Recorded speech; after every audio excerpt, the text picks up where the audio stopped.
Welcome. We're opening up the archives today to undertake a major examination of a figure whose creative career spanned just a single explosive decade, but really redefined global style forever. Correct. Christian Dior. It is truly one of the most remarkable stories of post-war success.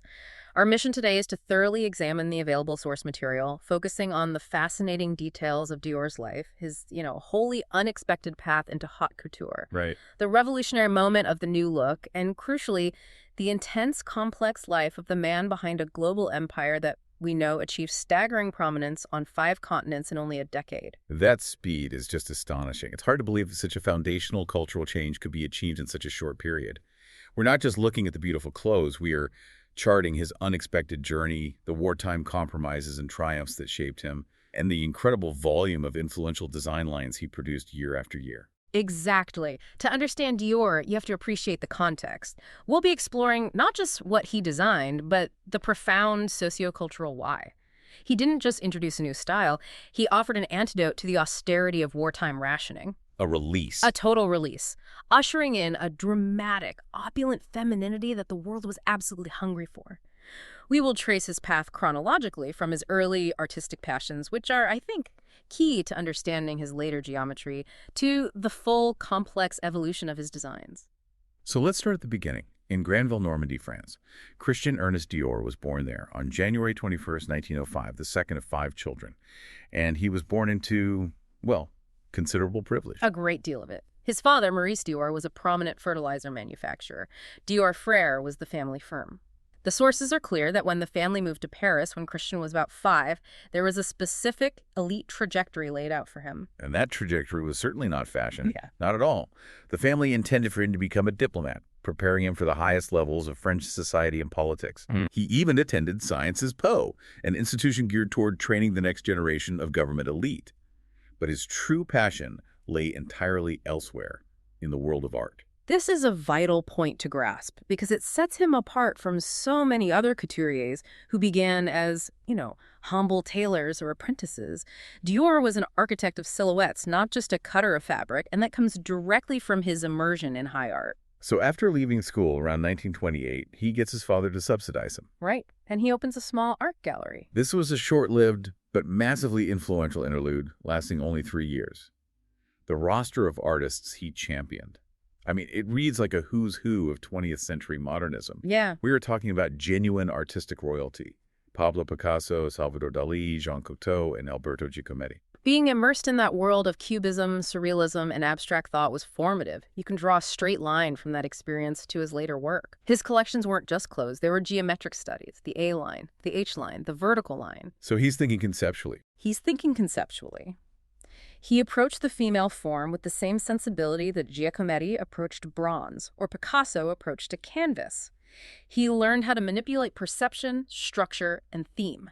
It was his real education. But this sophisticated artistic interlude ends very abruptly around 1931, the victim of, well, economic catastrophe. It was a brutal confluence of personal and financial disasters. The gallery had to close due to the economic turmoil of the Great Depression, which hit Europe hard. Wow. And at the same time, the family faced tragedy. He lost his mother and his brother. And his father lost control of Dior Frères. The foundation of his early life it dissolved. He went from curating masterpieces to suddenly having absolutely zero financial safety net. The sheer pivot he was forced to make is astounding.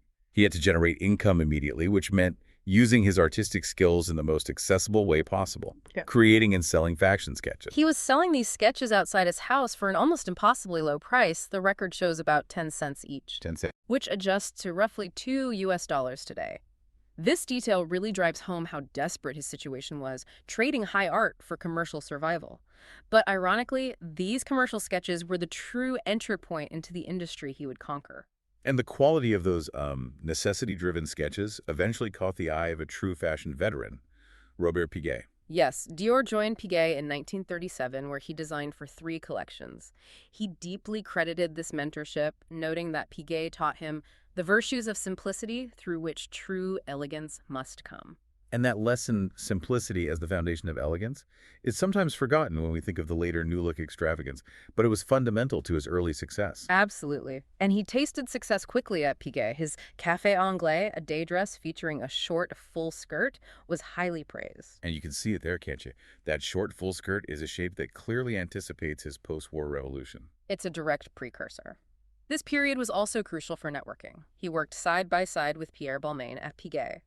And when Dior left for military service, he was succeeded by Marc Bohan. And it's worth noting that Bohan later returned to head design for Christian Dior Paris in 1960. The whole thing shows you that the entire Paris fashion world was a small, tight circle of eventual collaborators and, rivals. Following his military service, the global crisis of World War II began. By 1942, Dior was employed at the celebrated fashion house of Lucien Lelong, working alongside Balmain as the primary designers. And this takes us into a deeply complicated historical moment. It does. We have to address the difficult, necessary choices made by the Parisian couture industry during the Nazi occupation. Dior, working at Lelong, just like houses such as Jean Patou, Nina Ricci, and Jean Lanvin, designed dresses for the wives of Nazi officers and French collaborators. This is simply part of the historical record of what it took to keep the houses open. And to understand that context, we have to recognize the argument being made at the time for survival. The sources highlight that keeping the French fashion industry alive was seen as critical for maintaining both the national economy and, perhaps more importantly, the cultural prestige of Paris. There was a constant, real worry that the Nazis would forcibly move the entire industry to Berlin or Vienna. Which would have been a devastating blow to French identity. A cultural catastrophe. The cost-benefit analysis at the time was extraordinarily harsh. One source references the calculation. The export of a single dress by a major couturier could buy 10 tons of coal, which was desperately needed for heating and power during the war. So for the designers involved, it was a morally ambiguous professional compromise. A compromise made in the service of national economic survival and cultural protection. They felt they had to continue the art form even if the clients were morally compromised. And while Dior himself was navigating those professional compromises to keep the industry afloat, his family was involved in direct, active resistance. This brings us to his sister, Catherine Dior. Catherine Dior, born in 1917, was a member of the French resistance, fighting for the liberation of France. Her capture by the Gestapo, it resulted in immense personal tragedy. She was sent to the notorious Ravensbrück concentration camp. Her suffering was profound and endured for a long time. She remained incarcerated, subject to the horrors of the camp, until she was finally liberated in May 1945. It's impossible to overstate the trauma and pain she must have gone through. Her courage and her sacrifice during that terrifying period, it deserves immense recognition and respect. It truly does. And that distinction between Christian Dior's professional survival and Catherine's personal resistance is essential to appreciating the full context of the family. 2 years later, when Christian Dior launched his defining first perfume in 1947, he gave it the name Miss Dior. A direct tribute. A direct, profound tribute to his sister, connecting the future world of luxury he was creating with the stark reality of survival and heroism. So the transition from Dior the designer to Dior the founder began in 1946. This is when the highly successful textile industrialist Marcel Boussac offered him comprehensive financial backing. Boussac initially wanted Dior to revive one of his older, stagnant brands, Philippe et Gaston. But Dior refused, showing his conviction early on. He insisted on a clean slate and a house bearing his own name, which led to the founding of Maison Christian Dior. And he secured an incredible deal. 6 million francs in funding, exclusive control over the creative direction, and a guaranteed third of all profits. But here's the detail that makes the story so unique. The sources make clear that he only accepted this massive, life-changing business offer after receiving explicit approval from not one, but 2 separate clairvoyants. It is the fascinating contradiction at the heart of the man, the shrewd, capable businessman who was deeply, personally superstitious. Right. He consulted his astrologer constantly before making major decisions, and he never went anywhere without a cluster of lucky charms. His reliance on spiritual guidance for a multi-million-franc venture shows how deeply interwoven intuition and belief were with his professional judgment. The result of this blend of business acumen and spiritual guidance arrived on February 12, 1947. He called his debut collection Corolle, meaning circlet of flower petals. It featured 90 distinct garments. The impact was instantaneous and global. It was Carmel Snow, the editor-in-chief of Harper's Bazaar, who witnessed the show and instantly declared it the new look. And the name just stuck forever. Forever. Let's break down precisely what defined the new look silhouette, because it was a deliberate, total reversal of everything that had come before. It really was. It featured rounded shoulders, a dramatically cinched waist, often achieved with corsetry and internal structure, and a very full, voluminous skirt. It was ultra-feminine, focused on curves, and utterly lavish. And the visual shock came entirely from the contrast with the preceding era. Entirely. Right. Remember, Paris had just emerged from 6 years of war where fabric rationing was strictly enforced, clothes were boxy, utilitarian, short, and minimal. Dior's new look was a spectacular display of wastefulness and luxury. Wastefulness is the right word. It utilized voluptuous shapes and often required 20 yards or more of fabric per dress to achieve that dramatic fullness. And this opulence wasn't universally embraced, was it? We talk about it as a revolution, but many people saw it as decadent and even offensive so soon after the war. You're absolutely right to challenge that initial reception.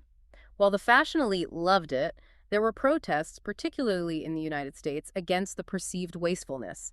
Women felt they were being forced back into restrictive, impractical clothing, and the sight of these extravagant skirts was insulting to those who were still strictly saving resources. So Dior had to defend this. He had to defend this opulence by arguing it was a necessary return to French cultural artistry and a celebration of peace, a conscious rejection of austerity, a statement that the world was allowed to be beautiful and lavish again. Now, speaking of the specific structure of the Carole line, there is a fascinating detail about the newness itself. Yes, the sources provide important nuance here. While the impact was revolutionary, the style itself wasn't entirely novel. The Carole line drew heavily from and refined styles already glimpsed in the late 1930s. And even earlier. And even the restrictive, highly structured fashion of the Edwardian era. Dior didn't invent the full skirt.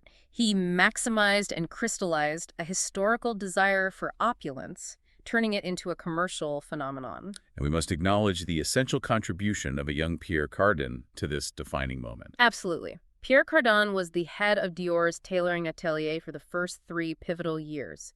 He was the one executing the structure and tailoring of these complex designs. The iconic 1947 bar suit, which remains the symbol of the new look. The cream jacket, the black pleated skirt. That one. It was actually designed by Cardin. This illustrates that Dior was not just a designer, he was a brilliant artistic director who assembled unparalleled talent from day one. So the new look establishes Paris again as the global fashion capital, and instantly makes Dior the virtual arbiter of fashion for the entire decade that followed. He was celebrated for articulating a profound cultural desire. And his philosophy, it went beyond just clothing. Dior believed fashion was an art form and an act of faith, essential for preserving French cultural heritage and, as he put it, restoring mystery and beauty to a war-weary society. He wasn't just selling a garment, he was selling a piece of national pride and recovery. Exactly, and his business genius was immediately apparent in the way he structured his creative output. He didn't just have seasonal collections. He launched a distinctly titled line every single season, consistently moving the silhouette forward. This ensured perpetual media attention and kept the house constantly fresh in the public eye. So let's try and group these lines just to make the evolution a bit clearer for everyone listening. Maybe we can look at the early years, say 1948 to 1951, as the structured years, where he's exploring how to modify that extreme hourglass shape of the new look. That's a great way to frame it. So in 1948, we see his fascination with dimension. He launched the Envol line, which superimposed angles of fullness onto a thin sheath, putting major emphasis on back interest. It was structural, almost architectural in its complexity. And then his autumn line that year was the Cyclone Zigzag line, which played entirely on asymmetry. You see the influence of that gallery time here, using oblique and diagonal lines to create visual tension and movement, demonstrating his mastery of three-dimensional form. Moving in 1949, he introduced 2 highly conceptual lines, the trompe l'oeil and the mid-century. And trompe l'oeil literally deceived the eye is where his background in abstract art really translated commercially. Absolutely. The skirts featured flying panels and pleats that lay flat when standing still, maintaining a slender line, but gave the illusion of dramatic, complex fullness when the wearer moved. An optical illusion in fabric. Precisely. The mid-century line was a slightly more restrained echo of the new look. Softly bloused tops, tiny belts, and pencil skirts, a contained elegance designed for a professional world. By 1950, he was moving into pure geometry, challenging his own foundation. The vertical line aimed for a straight, smooth line from shoulder to hip, a subtle but definite move away from the hyper-cinched waist. And he immediately balanced that with the autumn oblique line, returning to asymmetry with slanted necklines and bodices. The seams spiraled around the body, and stoles were often cut in one piece with the jacket to achieve a powerful diagonal flow. This constant self-correction structure, followed by fluidity, vertical followed by oblique, is key to his decade of dominance. The year 1951 brought back softer shapes with the oval line. This collection smoothed and rounded every edge, shoulders, sleeves, and hips, rejecting sharp corners for gentle curves. And he introduced that snug, rounded bolero jacket that stopped just below the bust. The oval was paired with the long princess line, which was groundbreaking because it was his first collection that did away with stiffened and padded underlinings. It fitted the body through the midriff, but left the waist unmarked. So how did he create the shape? The high waist solution was created with short boleros or high-placed half belts across the back. He was finding ways to maintain femininity without the restrictive architecture of the new look. Okay, let's move to the second phase, what we can call the radical shift to fluidity, which really takes hold from 1952 onwards. A perfect description. In 1952, we saw the sinuous line, focusing on fluid clothes that moved with the body. This is where he developed the very relaxed sweater look, a soft cardigan jacket, simple top, and a gentle skirt. It was a step toward ease. But that ease was contrasted by the false profile A-line. Yes, this was simpler but sharply tailored, designed to outline the body. He went so far as to invent a skirt constructed to jut out over the hips, creating distinct angular points at the front and back. A bold architectural statement that required precise engineering.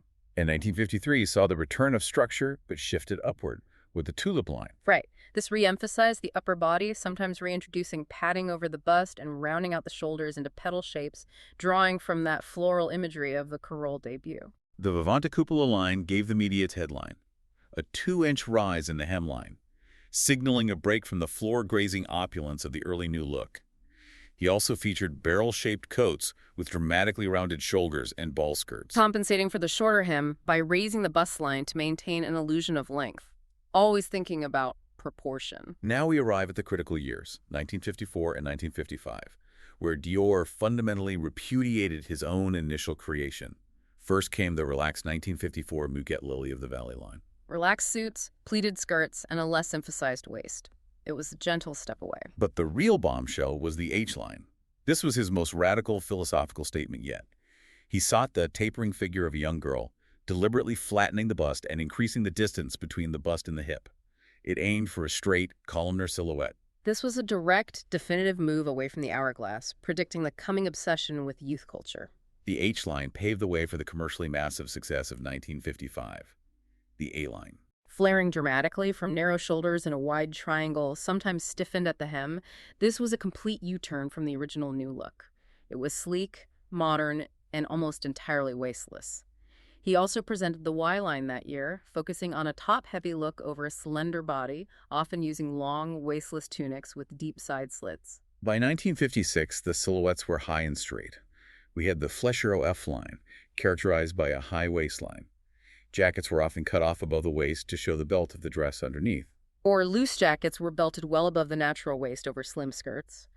And he also referenced history again with the Edwardian-influenced Aim Magnet line, where daytime suits returned to a severe, long length reminiscent of early 20th century formality. This shows Dior was continually looking backward for inspiration while moving forward conceptually. And his final lines in 1957 clearly set the stage for the 1960s revolution. The labor-free line was based on highly casual, relaxed items, like the fisherman's smock and the khaki boot jacket. Most importantly, his very last line was the Fuso Spindle line. This cemented his final design direction. The waistless shift or chemise dress that tapered toward the hem. This relaxed look completely abandoned the waist and provided the final movement away from the highly structured new look, directly influencing the next generation of designers. Now, we need to address the missing piece that explains how this dizzying pace of design evolution was funded: the business of Dior. The sources talk about a global empire on 5 continents, and that wasn't built just on selling expensive couture dresses. That's absolutely critical. Haute couture, by definition, is a loss leader. The high cost of materials, the number of seamstresses, and the sheer volume of fabric used meant that the fashion house itself was barely profitable, if at all. So where did the money come from? The genius of Christian Dior and the true meaning of that global empire was the creation of a revolutionary, aggressive, and highly controlled licensing strategy. He understood immediately that the name Dior was the real product, not just the dress. This was a radical shift in the industry. Prior to Dior, licensing was often seen as tacky or cheapening the brand. He turned it into a massive, meticulously managed revenue stream. By the time of his death, over 50% of the company's revenues came from licensed goods. Dior was the first designer to globally license his name for accessories. This included everything from furs and hats to gloves, stockings, ties, costume jewelry, and shoes. This accessory stream provided the financial engine that allowed the couture house to operate at an artistic rather than merely commercial level. The sources confirmed that this licensing strategy was what guaranteed the luxury and the volume of material used in the fashion lines. The profit margins on items like silk stockings or ties bearing the Dior label were immense, and they allowed millions of people globally to buy into the aspirational lifestyle of the new look, even if they couldn't afford a tailored suit. This created instant worldwide brand recognition that far exceeded any rival house. And we must return to Ms. Dior from 1947. That fragrance, his tribute to his sister, was not just a touching gesture, it was a massive commercial driver. It was a pillar of the empire. Perfume became the second major pillar of his business. It took the brand from Paris to 5 continents, quickly becoming a powerful symbol of French luxury accessible to a middle-class consumer. His perfume business quickly outsold all other fragrance competitors combined, generating the immense capital needed for expansion. So this combination, constant revolutionary design lines driving media attention, and a highly aggressive licensing model monetizing that fame through accessories and perfume. That's the real story of the global empire built in a decade. And the sheer pace of this success meant that Dior had to think about continuity very early.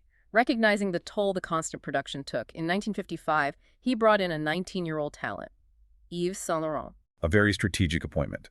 The sources confirm that in 1957, Dior told Saint Laurent's mother, rather prophetically, that he had chosen the young man to succeed him. It's noted that she was confused by the comment, as Dior was only 52 and seemed to be at the peak of his career. That confusion tragically lasted only a short time. Christian Dior died very suddenly on October 24, 1957, at the age of 52. He was vacationing in Montecatini, Italy, when he suffered a third heart attack, Collapsing while playing a game of cards in the late afternoon. It was a massive shock to the world. A man who had so intensely dominated global style for a decade was suddenly gone. He was survived by his partner, Jacques Benita, a North African singer 3 decades his junior. His legacy was already monumental, extending beyond the commercial into the cultural and political spheres. It was. The French government recognized his immense contribution to restoring national morale and prestige, awarding him the French Legion of Honor in 1950. And his house maintained a strong presence in culture beyond the runway. The design house was nominated for major accolades in costume design. Dior himself received an Academy Award nomination for Best Costume Design in Black and White in 1955 for the film Terminal Station. Following his death, the influence of the house continued seamlessly, which is a testament to the business structure he built. Yves Saint Laurent, the young successor, immediately took the reins and launched the revolutionary trapeze line in 1958. The trapeze line, which utilized a wide, swinging silhouette, completely eliminated the waist. It was the definitive fulfillment of the design direction Dior had been steering toward with his final collection, the Fuseau line. It liberated women entirely from the structured architecture of the new look, paving the way for the youth-focused, fluid styles of the 1960s. This quick, successful succession demonstrates that Dior was not just a genius designer, but a visionary business leader who planned for the future, ensuring his house would survive and thrive even after his sudden departure. It's truly remarkable to look back at the intensity of Christian Dior's career. In a mere 11 years, he managed to pivot from artistic failure to fashion dominance, fundamentally redefine femininity for the post-war world, restore French cultural confidence, and build a lasting global empire powered by groundbreaking licensing strategies. His professional life spanned such extremes, from selling sketches for $2, navigating the moral complexities of working under occupation, to becoming the architect of the most celebrated fashion movement of the 20th century. He was a man of immense contradictions, a spiritual visionary who was also a ruthless and brilliant commercial strategist. As we reflect on this journey, let's return to the contrast that defined his life. We started by discussing his deep roots in abstract fine art, surrounded by masters like Picasso, Dali, and Cocteau. His work in the gallery focused on challenging visual norms and playing with perception. The question we leave you with is, how did that abstract sensibility translate into the highly structured, almost architectural reality of his couture lines? It's a great question. Think of the geometric, pure logic of the A-line or the vertical line.